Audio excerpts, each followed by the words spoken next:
Hola, muy buenas noches. Mi nombre es Carla Morales y los saludo desde el Palacio de Minería para esta emisión de Días Feriados.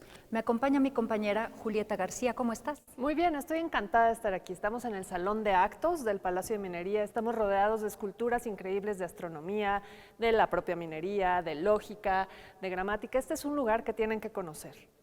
El día de hoy abordaremos temáticas súper interesantes, entre muchas otras sorpresas.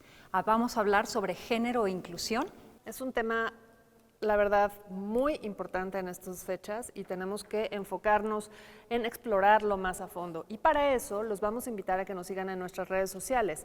Pueden entrar a Twitter y a Facebook en TV UNAM y en Instagram es TV UNAM Oficial. Y ahí nos pueden dar seguir y nos pueden comentar lo que piensan en el hashtag Días Feriados. Y también no se olviden de acompañarnos en el Palacio de Minería hasta el 6 de marzo. Y ahora vamos a una cápsula llamada Una mirada de género a las prácticas de movilidad cotidiana en la Ciudad de México de Paula Soto. Vamos a echarle un ojo. Adelante.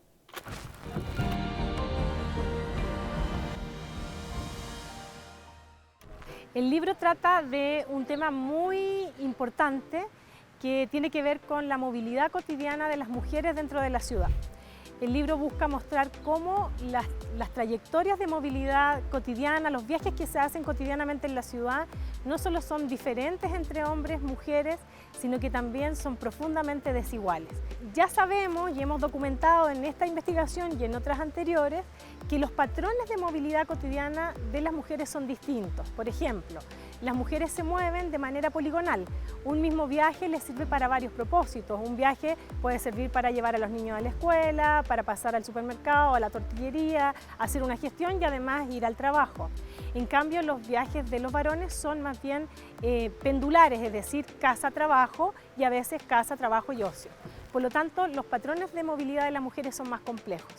Además, hay diferencias en los tiempos. Un mismo trayecto, en el caso de las mujeres, tiende a demorar más en el mismo viaje porque las mujeres viajan con objetos y otras personas, que son los niños, las niñas, las personas mayores, las personas dependientes. La movilidad no está fuera de una organización social de géneros que se da dentro de todas las sociedades y que se expresa en el espacio urbano de manera particular. Y una de esas formas es precisamente la distribución desigual del trabajo de cuidados. Es decir, el trabajo que se realiza para cuidar a otras personas, que son los niños y las niñas, las personas mayores, las personas con alguna discapacidad, y eso implica que estos viajes tengan ciertas particularidades en términos de velocidad, de tiempo, de distancias, y por lo tanto, efectivamente, estos viajes y en general los viajes de las mujeres se explican por esta división sexual del trabajo que organiza la distribución de los roles, de las tareas y de las responsabilidades dentro de las sociedades. El problema de la violencia sexual en el espacio público y particularmente en el transporte responde a una cultura patriarcal, a una cultura donde el espacio público es un dominio masculino, donde las mujeres parecieran ser que no están en su lugar. Por lo tanto, hay muchas tareas y políticas que tienen que emprenderse en el ámbito de lo comunicacional, en el ámbito de lo educacional, en el ámbito de la cultura, de cómo vamos cambiando estas ideas tan arraigadas y tan enquistadas en el orden social de géneros que hace pensar que las mujeres están más bien para el espacio privado y no necesariamente el espacio público. Las propuestas del libro es apostar por ciudades que cuiden, es decir, por espacios que realmente sean integradores, que tengan una perspectiva inclusiva y que logren cuidar a las personas que cotidianamente habitamos, recorremos, nos apropiamos y vivimos en la ciudad y queremos que esta ciudad realmente nos cuide.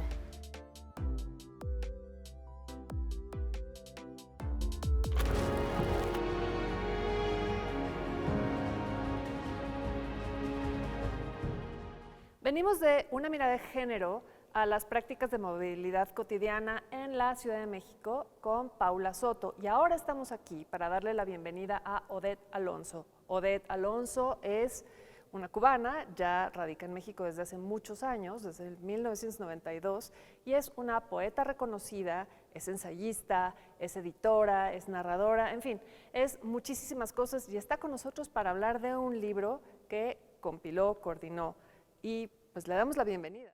Muchas gracias por haberme invitado a este espacio y aquí estaremos hablando de género y sus perspectivas, que es este libro que hemos compilado y que estamos presentando ahora. Pues bienvenida, Odette. Justo es de este libro del que vamos a hablar.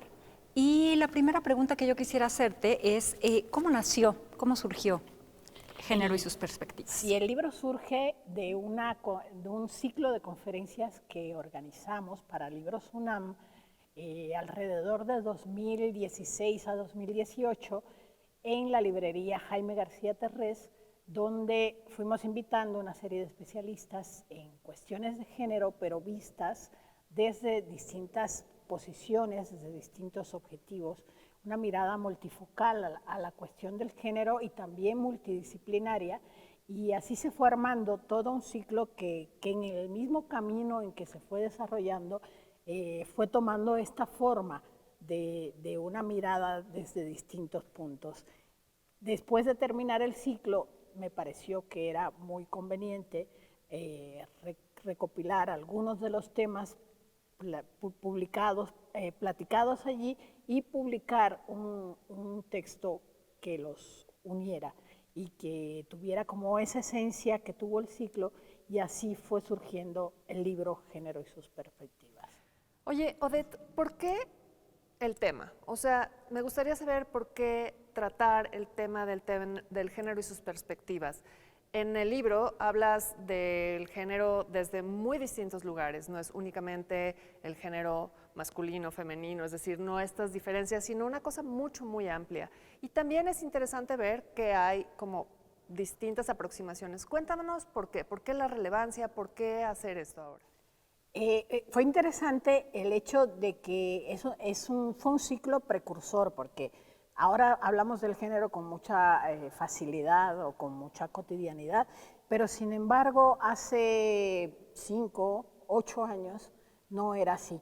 Entonces fue un ciclo precursor que empezó, y ese era uno de nuestros objetivos, acercarse al género más allá de los feminismos o los masculinismos, sino desde otras ópticas para ir armando esa idea de género, porque a veces es como muy prejuiciado pensar que solo son esos dos extremos, cuando en el medio hay una serie de temas que también están traspasados por el género y que era importante ir mirando desde ese punto, desde ese y varios puntos. Exacto. Yo lo que quisiera saber es, este proyecto nació desde el 2016-2017, hacia el 2022 han pasado una serie de años y el movimiento, digamos, ha adquirido fuerza y relevancia. Yo quisiera saber cuáles son las diferencias a ese movimiento que se gestó en esos años al que existe ahorita. Pues hay una diferencia fundamental, que es el hecho de la visibilidad, ¿no?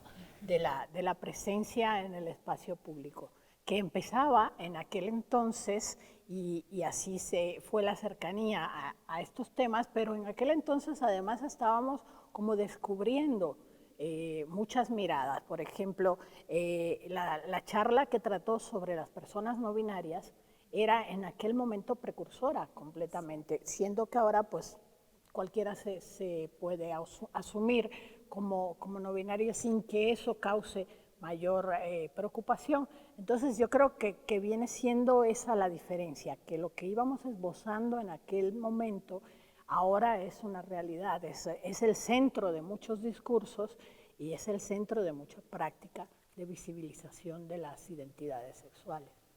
Oye, ¿cuál ha sido la respuesta de Género y sus perspectivas? O sea, ¿cuál ha sido la respuesta que has recibido del público, tanto en los ciclos como ahora con el libro?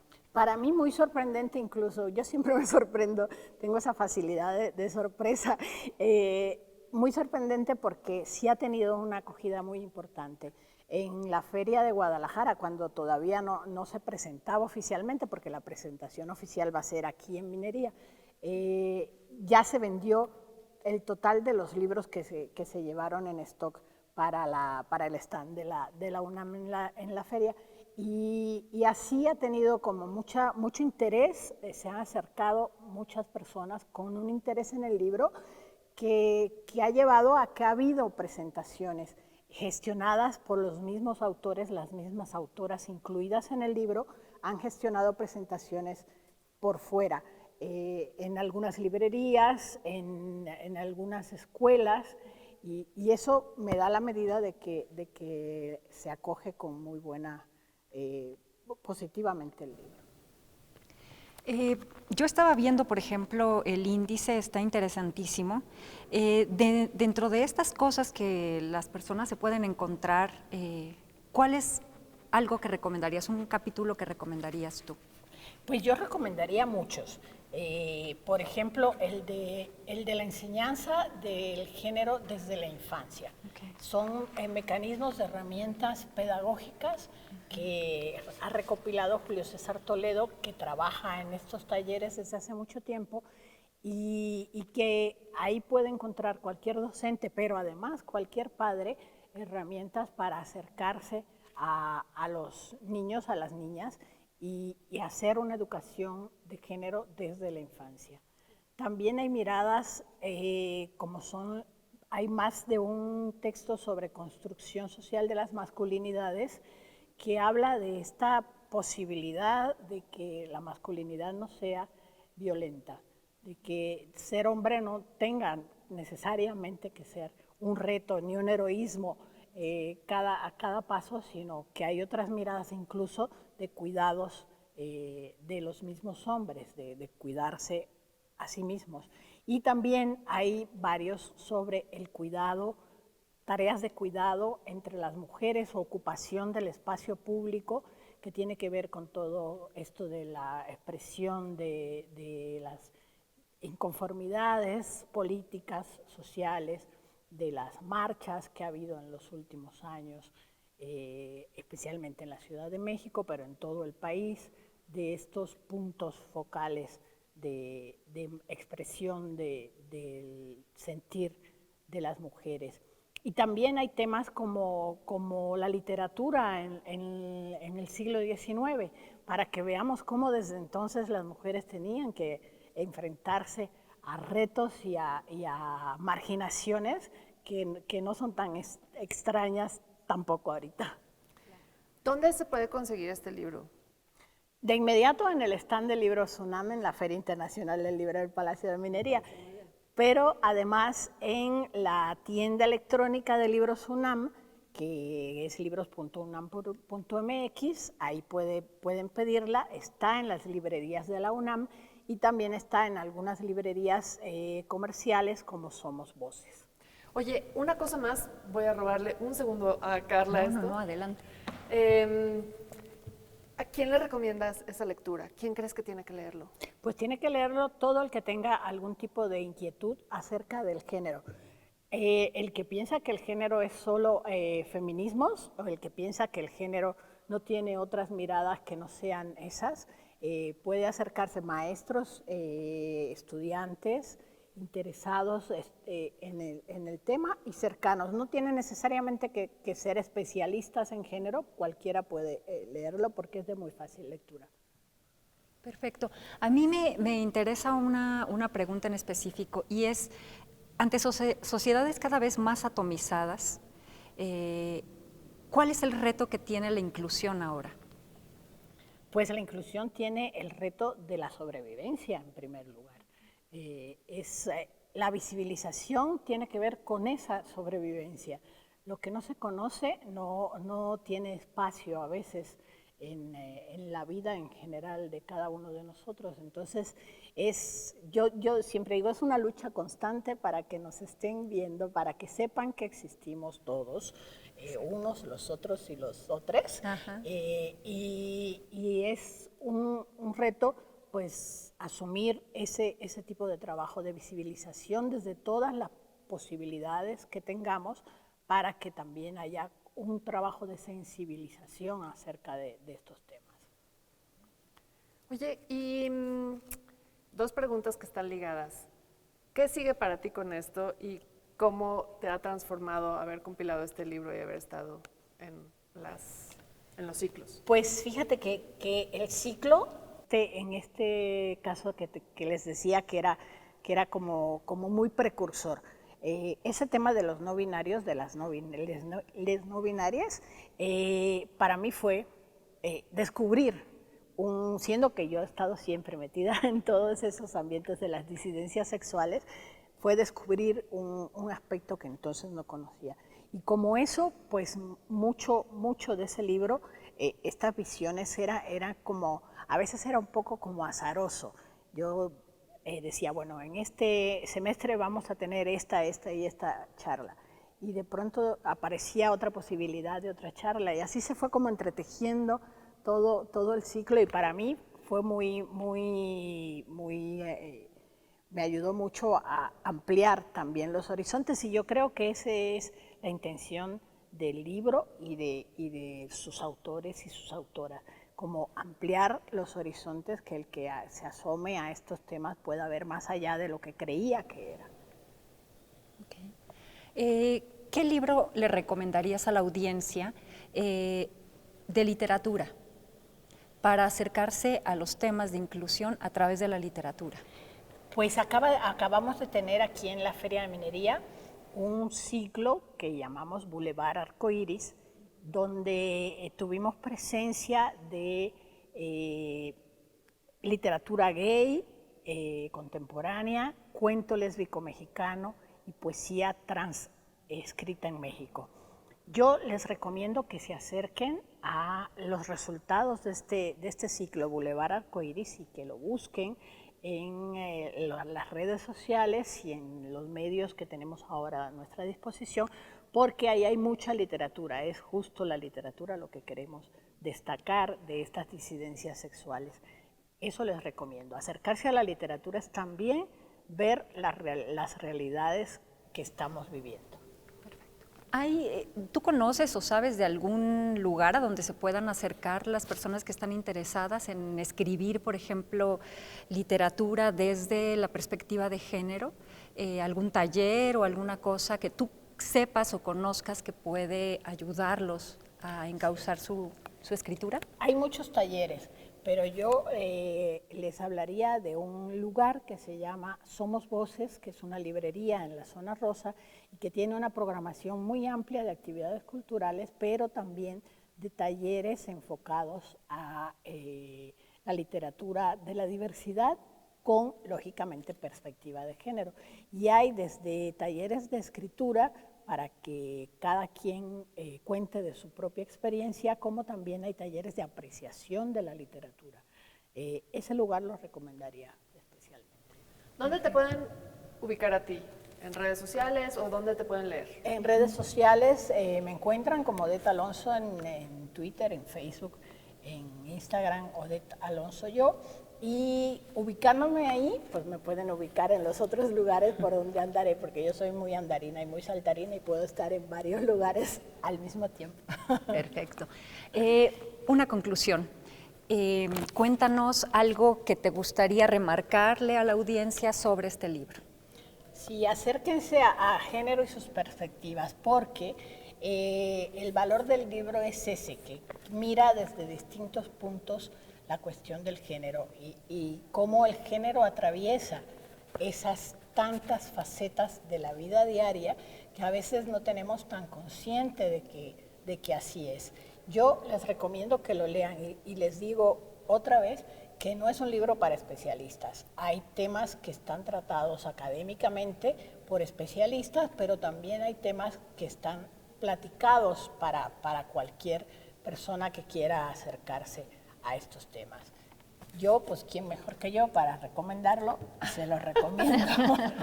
Nosotros también lo recomendamos. Sí, también. Pues muchísimas gracias, querida Odette. Gracias por esta entrevista. Nos vemos en la siguiente. Un placer. Muchas gracias por acompañarnos con esta propuesta tan absolutamente innovadora. Encantada. El género y sus perspectivas. Vámonos a la siguiente cápsula, el significado de la universidad desde la experiencia LGBT. Adelante.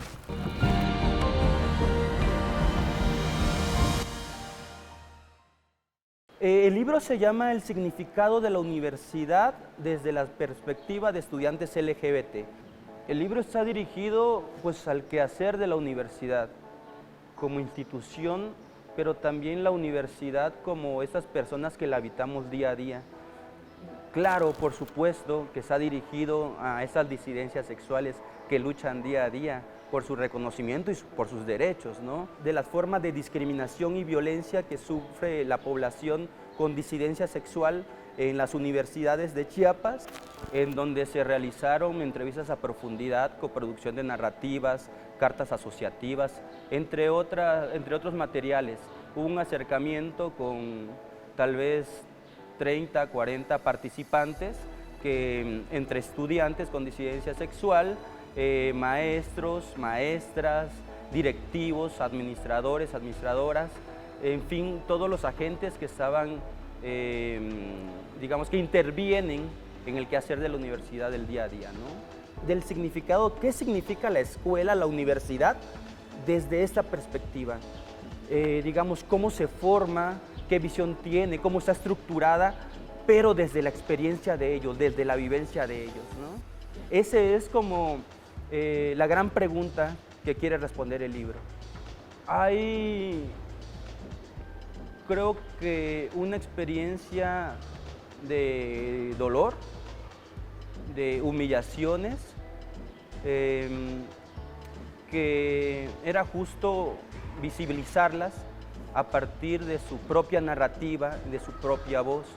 Recuerdo algo que, dentro de muchas cosas que me impactaron, pero recuerdo alguna narrativa de un joven que me dijo, yo solo quisiera, con esto concluye la participación de él, yo solo quisiera que hubiera un estudiante en mi salón y que ese fuera yo, ¿no?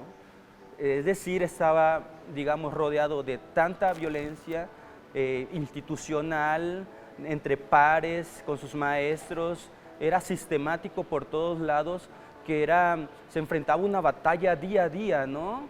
Ese dolor, esa agencia también, son de las cosas que se tienen que contar. Si esto es producto realmente de sus palabras, de estos estudiantes, de estas estudiantes, creo que también llega o tiene que llegar a hacernos mejor como universidad, ¿no?